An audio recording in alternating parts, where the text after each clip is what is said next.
السلام علیکم، welcome to my channel دعائیں وظائف۔ کیسے ہیں آپ سب؟ جی تو آج کی ہماری ویڈیو سورہ یوسف کا ترجمہ پارٹ نمبر 3 ترجمہ۔ اور جس شخص نے ان کو مصر میں خریدا تھا اس نے اپنی بیوی سے کہا اسے عزت سے رکھو، امید ہے کہ وہ ہمیں فائدہ دے یا ہم اسے بیٹا بنا لیں۔ اور اسی طرح ہم نے یوسف علیہ السلام کو سرزمین مصر میں جگہ عطا فرمائی، اور تاکہ ہمیں انہیں باتوں کی حقیقت تک پہنچنا، خوابوں کی تعبیر سکھائیں۔ اور اللہ اپنے کام پر غالب ہے لیکن اکثر لوگ نہیں جانتے۔ اور جب وہ اپنی جوانی کو پہنچے تو ہم نے انہیں حکمت اور علم عطا فرمایا، اور ہم اسی طرح نیک لوگوں کو بدلہ دیتے ہیں۔ اور جس عورت کے گھر میں وہ تھے تو اس نے انہیں ان کے نفس کی حفاظت سے پھسلانا چاہا، اور اس نے دروازے بند کر دیا، اور وہ کہنے لگی یوسف جلدی آؤ۔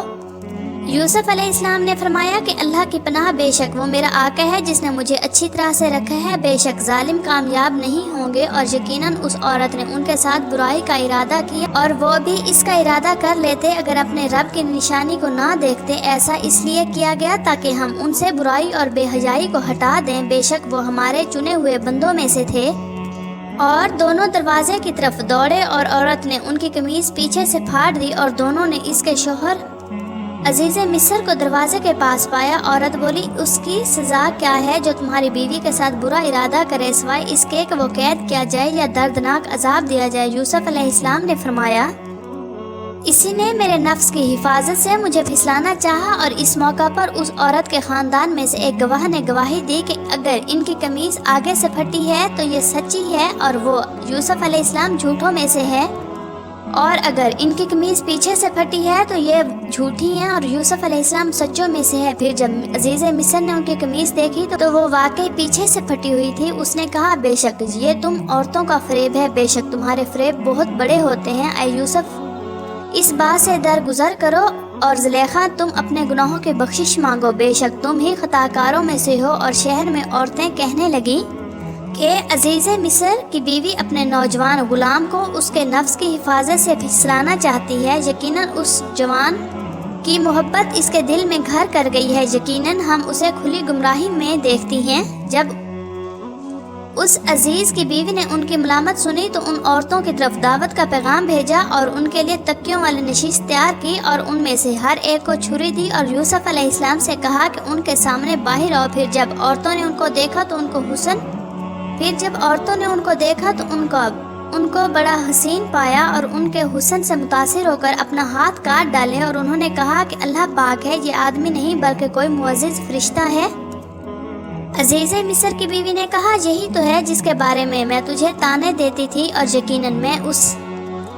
یقیناً میں نے اسے اس کے نفس کی حفاظت سے پھسلانا چاہا، مگر یہ بچا رہا، اور اگر اس نے میرے کہنے پر عمل نہیں کیا تو اسے ضرور قید کر دیا جائے گا اور ضرور بے عزت ہوگا۔ یوسف علیہ السلام نے عرض کیا اے میرے رب، مجھے اس کے مقابلے میں قید زیادہ پسند ہے جس کام کی طرف یہ مجھے بلاتی ہے، اور اگر تو نے ان عورتوں کا فریب مجھ سے نہ ہٹایا تو میں ان کی طرف مائل ہو جاؤں گا اور میں نادانوں میں سے ہو جاؤں گا۔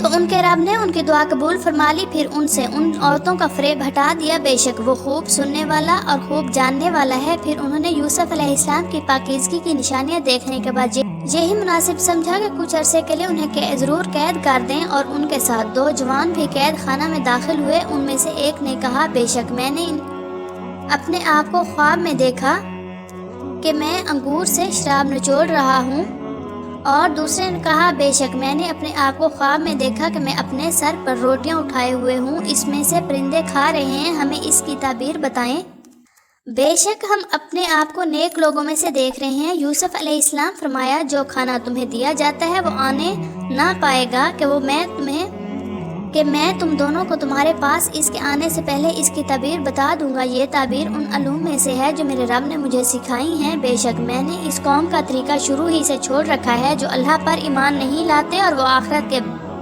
کے بھی انکار کرنے والے ہیں، اور میں نے اپنے باپ دادا کی طریقہ کی پیروی کی ہے، یعنی ابراہیم اور اسحاق علیہ السلام کی۔ ہمیں کوئی حق نہیں کہ ہم کسی چیز کو بھی اللہ کے ساتھ شریک ٹھہرائیں، یہ توحید ہم پر اللہ کے فضل میں سے ہے اور لوگوں پر، لیکن اکثر لوگ شکر ادا نہیں کرتے۔ اے میرے قید خانے کے دونوں ساتھیوں، کیا الگ الگ بہت سے معبود بہتر ہیں یا ایک اللہ جو ہم سب پر غالب ہے؟ تم اللہ کے سوا کسی کی عبادت نہیں کرتے مگر چند ناموں کی جو اپنے پاس سے رکھ لی ہیں خود تم نے اور تمہارے باپ دادا نے، اللہ نے ان کی کوئی دلیل نازل نہیں فرمائی، حکم کا اختیار صرف اللہ کے لیے ہے، اسی نے حکم فرمایا کہ تم اس کے سوا کسی کی عبادت نہ کرو، یہی سیدھا دین ہے، لیکن اکثر لوگ نہیں جانتے۔ اے قید خانے کے دونوں ساتھیوں، ہم میں سے ایک تو اپنے مالک کو شراب پلایا کرے گا اور دوسرا وہ پھانسی دیا جائے گا، پھر پرندے اس کے سر کو نوچ کر کھائیں گے۔